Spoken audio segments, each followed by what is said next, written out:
Kuyintokozo ukukhuluma nawe kama kupastor oningi channel infliki.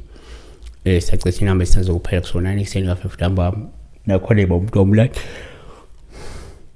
olandela i-channel ukuze usenze le namba. Uma ungayena umlandeli wale channel, le namba ungayisebenzisa ngiyasithoba ngakukhokhela nokukhokhela ngokwele ukuthi ungayisebenzisa le namba, ngoba abantu abangayilandeli i-channel baya ngo-WhatsApp, bangisendela ama-SMS, bafone ebusuku, bafone ekseni. I know yibona bafone bengayichaza amagama, bafone bebuze mina igama, yabo.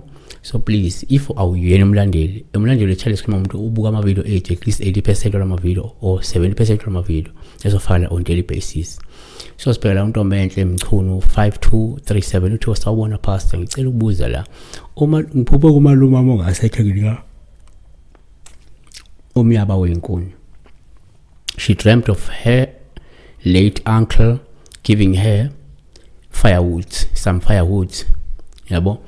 So bemnikeza ifulaha leyinkuni, uMyaba weyinkuni, umthwalo weyinkuni, kuzinyanda yeyinkuni singasho njalo.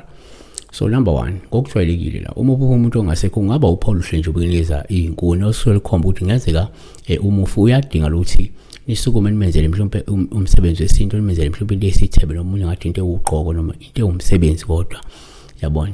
uLeviticus 6:12 umlilo phezu kwe-altar uyakuhlala kulo uvutha njalo ungacime, umpristi uyakubasa iyinkuni kulo ekseni njalo ahlele kulo umnikelo wokushiswa, ashise kula manoni emnikelo yokuthula. Kanti ke number 2, yenzeka kwesinye isikhathi uma uphupha umufi kube uPaul uhluma ekunika iyinkuni osuke nje likhomba ukuthi empeleni kungenzeka kunomcimbi nohlelayo, kungenzeka kunomcimbi ozokwenzeka.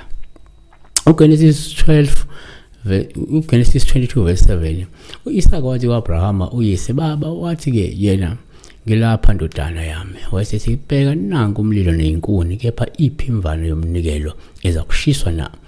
Kanti-ke number 3, kuyenzeka uma uphupha umufi kuba uPaulubi uma ekuneza inkuni. Kwabanye lokhu kuye kukhomba ukuthi kungenzeka kube nesifo esingahle sehle ningalindele noma esingalindelekile. uGenesis 22:3 wacanda iyinkuni zomnikelo eziza kushiswa, wasuka waya endaweni uNkulunkulu ayamtsheleke yona.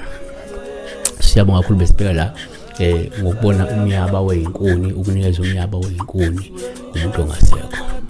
Be blessed. Kuleva boyo Jesu,